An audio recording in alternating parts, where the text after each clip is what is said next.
Hey, what's up, guys? This is Shani, producer and songwriter for HotSongBeats.com. I wanted to do another quick Logic tutorial for you.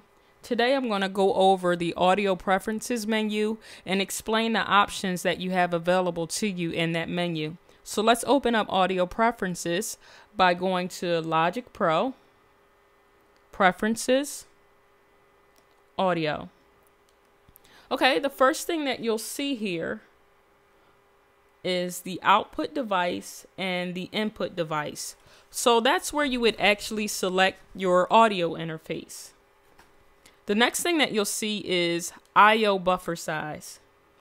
This actually deals with latency issues. So when you're recording, what you want to do is set a lower buffer size, and you can set a higher buffer size when you're mixing. Sometimes your audio interface or your audio driver actually may cause latency as well. So the recording delay will allow you to compensate for that. I always leave it to 0 samples. The next option we have here is universal track mode.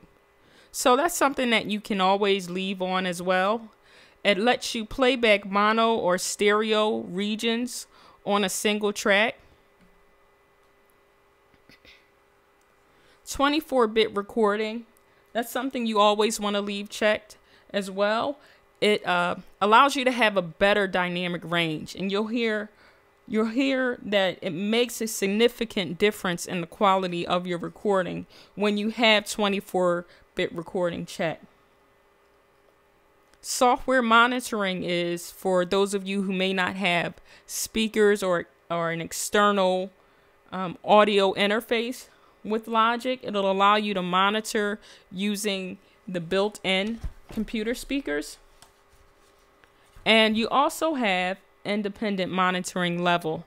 What that is, it allows you to change the monitoring level of a track that you have record enabled. So when it's record enabled, you can set the level. Maybe you like to listen a little louder when you're recording. And then as soon as the track is no longer record enabled, it would return to whatever level that you had set previously. So it doesn't affect the level of the recording, just what you're hearing back. Processing threads. Sometimes your CPU may struggle with handling the workload. So you can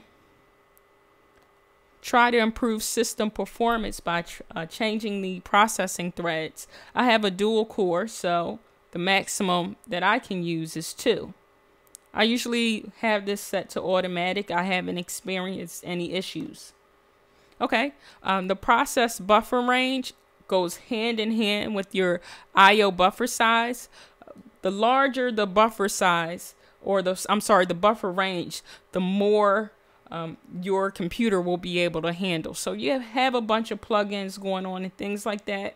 You might want to try increasing that processing buffer range. For those of you who use Reason or other audio applications that are ReWire compatible, this will actually control how the ReWire device would function with Logic. So you see that playback mode is less intensive on your CPU, and live mode is actually way more intensive. So I usually leave that set to playback mode. A great feature that a lot of DAWs have is scrubbing audio. That means you can click and drag over audio or MIDI region and actually hear what you're clicking and dragging over. So you can set the scrub speed here to double or normal.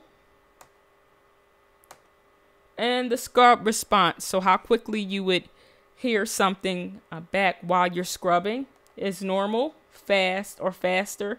I always leave that set to normal. And of course, you would click apply changes to apply. It's pretty self-explanatory, any changes that you may be having. So like I said, that's just a quick overview of the options that you have available to you in Logic's audio preferences menu. If you have any questions, definitely leave those for me in the comments, or you can tweet them to me at HotSongBeats on Twitter. If you found this overview helpful, please subscribe to my YouTube channel. Peace.